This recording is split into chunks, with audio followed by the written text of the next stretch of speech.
जो सिचुएशन चल रही है पाकिस्तान की इस टाइम, तो फूड शॉर्टेज हो सकती है, फ्यूल शॉर्टेज हो हुई है, इन्फ्लेशन इटसेल्फ है।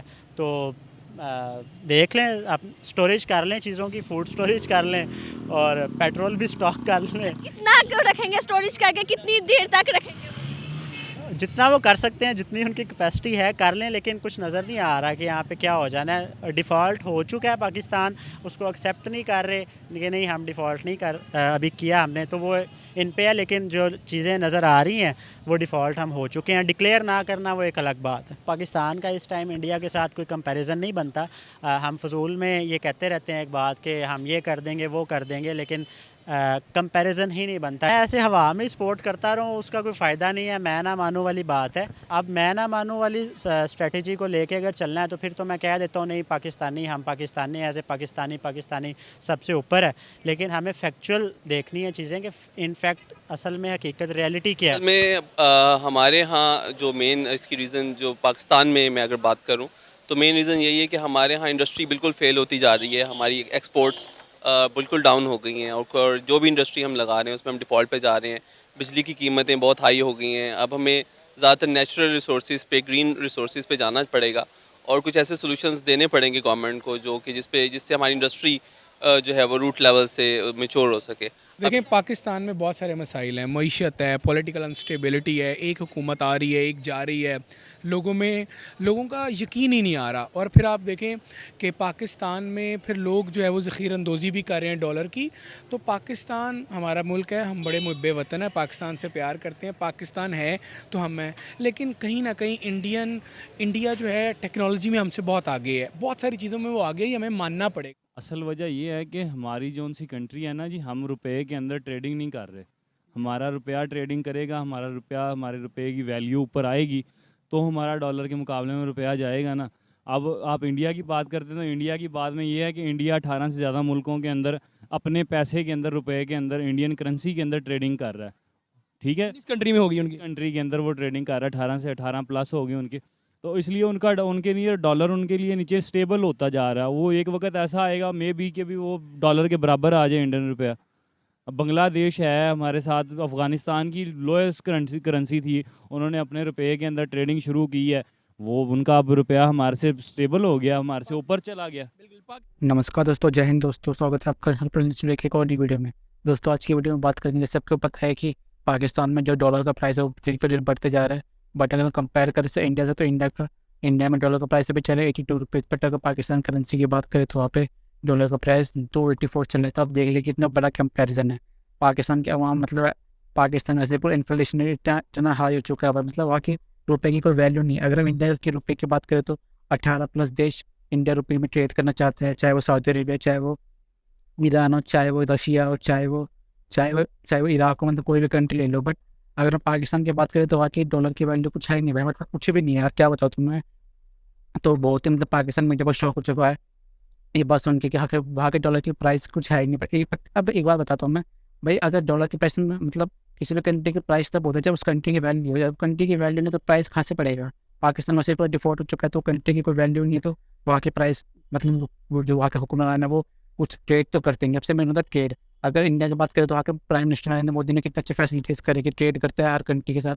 और आजकल तो मतलब इंडिया में मतलब डॉलर के प्राइस हम धीरे धीरे गिराते जा रहे हैं। बट और इंडिया के जो रुपये की वो उस इंडिया में डॉलर का प्राइस गिर दिया और रुपये की वैल्यू बढ़ते जा रही है, क्योंकि अब रुपये से ट्रेड कर रहे हैं। और पाकिस्तान में डॉलर से ट्रेड होता है, रुपये से होता है नहीं। तो एक डिफरेंस है कि इंडिया क्यों आगे, पाकिस्तान क्यों पीछे है। तो पाकिस्तान में इंडिया का रिएक्शन देखते आइए।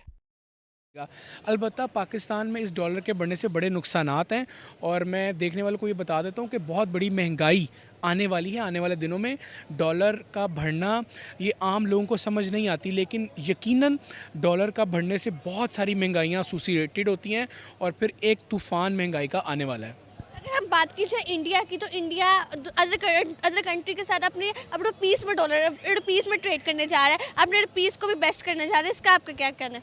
देखिए, हमारा ना पहली बात है कि कभी भी मुवाजना नहीं होना चाहिए, लेकिन अगर आप मुवाजना कर रहे हैं इंडिया का हमसे कोई मुकाबला नहीं है। इंडिया यकीनन टेक्नोलॉजी में आगे है, स्पोर्ट्स में आगे है, इंडस्ट्रीज़ में आगे है। हम इंडिया के साथ मुवाजना हम कर ही नहीं सकते, क्योंकि एक अच्छी बात है। अच्छी बात कोई भी करे, कहीं भी करे, वो अच्छी है। वो इंडिया करे या ऑस्ट्रेलिया करे या यूरोप कंट्रीज़ में हो, इंडिया की जो इंडस्ट्रीज़ हैं, जो वहाँ पर तिजारत हो रही है, वो बड़ी ज़बरदस्त है। इंशाल्लाह उम्मीद है कि पाकिस्तान भी आने वाले दिनों में, आने वाले महीनों में बेहतर होगा। लेकिन राइट नाउ इंडिया डॉलर को जिस तरह ट्रेड कर रहा है वो ज़बरदस्त है। सर, हमने हमेशा अपना हर चीज़ में मुआवजा इंडिया के साथ किया है।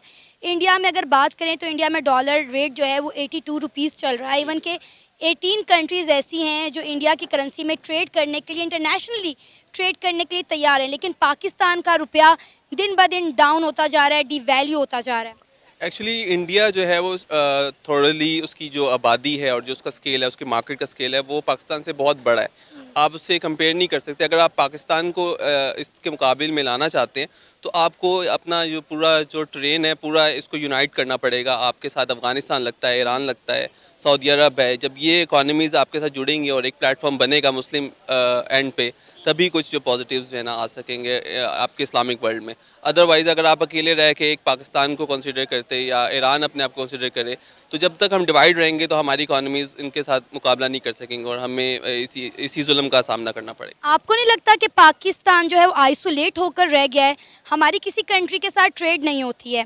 इंडिया हर दूसरे मुल्क के साथ ट्रेड कर रहा है, चीज़ों को एक्सपोर्ट कर रहा है, इंपोर्ट पर उनका फोकस कम है, लेकिन हमारे साथ कोई ट्रेड करने को तैयार ही नहीं है। हमारे पॉलिटिकल स्टेबिलिटी आप देखें कि कहाँ पे जा रही है। इन 2 से 4 दिनों में आप देखें कि डॉलर रेट पाकिस्तान में कहाँ से कहाँ पहुँच गया है। पहले कुछ अर्सा पहले 24 रुपये एक दिन में डॉलर रेट बढ़ा, और अब भी आप देखें कि कितनी जल्दी से जो डॉलर रेट बढ़ गया है। असल में हमने अपनी जो ट्रेड की आइडियोलॉजी है उसको कंप्रोमाइज़ कर दिया है। हमने जो अपने ऊपर सूद को इम्प्लीमेंट कर दिया ना, इसके नीचे इसकी ब्रैकेट में रहते हुए कोई भी मुस्लिम अब ऑपरेट नहीं कर पाएगा, क्योंकि हम पे ये जो लानत हम पे आ गई है। इसके बाद हमें अब पिसना ही है और हमारे नसीब में जो है ना वो जुल्म बर्दाश्त करना ही है, क्योंकि इसको जो अल्लाह और रसूल के ख़िलाफ़ जंग करार दिया गया है उसकी एक रीज़न है, क्योंकि अल्लाह के रसूल आपके गरीबों के राइट के लिए खड़े हुए थे, और अगर आपने उस चीज़ को कंप्रोमाइज़ कर दिया तो अब गरीबों के नसीब में सिर्फ पिसना और जुल्म बर्दाश्त करना ही होगा। आपको पता है कि पाकिस्तान में महंगाई की शरह 48% पर पहुंच गई है। मतलब समझ से बाला तर है कि पहले ही हम एक महंगाई की जंग लड़ रहे थे, ऊपर से मज़ीद महंगाई कर दी गई। अवाम जाए तो जाए कहाँ? अवाम के पास अभी सोल्यूशन यही हैं कि आप अपने जो बेसिक्स हैं आप उसको दोबारा से देखने पड़ेंगे कि हम कहाँ गलत हैं। हमारे पास हर वसाइल है। पाकिस्तान एक बहुत रिच कंट्री है। हमें ये ज़ाहिर किया जाता है कि हम एक बड़ी पुअर कंट्री में हैं। इस कंट्री के अंदर कोई कमी नहीं है, लोगों के अंदर शऊर की कमी है और जहालत है। हम लोग जब तक अपनी जहालत दूर नहीं करेंगे तो ये चीज़ें हल नहीं होंगी। पाकिस्तान अपने रुपए में क्यों ट्रेडिंग नहीं कर रहा? भाईजान ये हमारे हुक्मरानों की नाअहली है जो साबिक हो के चले जाते रहे हैं, IMF से कर्जे लेते रहे हैं, उनकी शरायतें मानते रहे हैं, उसके बाद आवाम के ऊपर बेजा टैक्सेस लगाते रहे हैं। उसकी वजह से ऐसा होता है कि भी अब उन्होंने हमारे ऊपर पाबंदियाँ लगाई हुई हैं बहुत सारी। अगर मैं श्रीलंका की बात करूँ तो श्रीलंका 300 पे जाके डिफ़ॉल्ट हो गया था, 305 310 पे जाके वो डिफ़ॉल्ट हो गया था। और लगता नहीं है कि पाकिस्तान भी उसी दहाने पे खड़ा है। पाकिस्तान में भी इस वक्त जो डॉलर की प्राइस ओपन मार्केट में चल रही है 305 चल रही है। इसके मतलब आप क्या कहना चाहेंगे? भाई ये मुल्क तो बस अल्लाह के हवाले चल रहा है, अल्लाह ही इसको चला रहा है, अल्लाह ही इसका हाफिज़ है। बाकी तो इसके अंदर कोई शक नहीं है कि श्रीलंका 305 पे, और श्रीलंका का आप जाके देख लेना, श्रीलंका का जब श्रीलंका डिफ़ाल्टर हो गया था तो श्रीलंका का हाल भी श्रीलंका की अवाम ने कुछ इस तरह किया था। वो भी किसी की नज़रों से दूर नहीं है। वो भी यूट्यूब पे सारी वीडियोस पड़ी हुई हैं आज भी कि श्रीलंका के आर्मी चीफ, श्रीलंका के सदर, श्रीलंका का prime minister, president, chief justice, जो भी उनके अहम बड़े अदारे थे, सास अदारे थे, सबको उन्होंने रोडों के ऊपर कान भी तो पकड़वा दिए थे। तो लगता है कि पाकिस्तान में जो डॉलर की प्राइस है वो 300 पे ही रहेगी या 300 से नीचे जाएगी, क्योंकि अभी मार्केट में कोई भी चीज़ लेने जाएँ तो वो इस लिहाज से महंगी कह देता है कि भाई डॉलर की प्राइस बढ़ गई है। कोई लगता है कि आइंदा आने वाले वक्त में पाकिस्तान में डॉलर की प्राइस नीचे आएगी? अभी मौजूदा हालात मुल्क के देख के तो ऐसा कोई अंदेशा नहीं आप कर सकते कि भी आपको मुल्क के अंदर डॉलर नीचे आएगा, क्योंकि हमारी सबसे मेन वजह जौन सी डॉलर महंगाई की सबसे मेन वजह जौन सी है बड़ी, वो डॉलर है। डॉलर इसलिए है कि हमने आटा लेना है, बाहर से गंदम लेनी है तो डॉलर में, किसी से हमने शुगर लेनी है तो डॉलर में, किसी मुल्क से हमने कपड़ा लेना है तो डॉलर में, किसी चीज़ से हमने कहीं से कोई फल खरीद के लाना है तो डॉलर में। अब हर चीज़ तो हम ट्रेडिंग तो कर रहे हैं डॉलर में। हमारे रुपए की वैल्यू तो तब होगी ना जब हम ट्रेडिंग करेंगे रुपए के अंदर। अगर हमारा रुपया स्टेबल नहीं है डॉलर के मुकाबले में तो हमें चाहिए कि हम गोल्ड के अंदर ट्रेडिंग करनी शुरू कर दें, डॉलर खुद ब खुद नीचे आ जाएगा मुल्क के अंदर। हज़ारों तरीके हैं डॉलर को नीचे लाने के लिए, एक नहीं है, और ये सारे हुक्मरानों को पता है तरीके। पर मसला ये है कि ये अपनी पेट भरने के चक्कर में लगे हुए हैं, इनको ये नहीं याद कि शायद कफन को जेब नहीं होती। तो दोस्तों आशा करता हूँ आपको वीडियो पसंद आया होगा। वीडियो पसंद आया तो चैनल को जरूर सब्सक्राइब कीजिएगा, वीडियो को जरूर लाइक कीजिएगा, कमेंट करके जरूर बताइएगा कि आपको क्या अच्छा लगा और अपने थॉट्स जरूर बताइए इस वीडियो के ऊपर। और आगे हम आपको अगर कोई और वीडियो चाहिए किसी और टॉपिक पे तो ज़रूर कमेंट करके बताइए। मिलते हैं आपसे अगली वीडियो के लिए, तब तक के लिए धन्यवाद।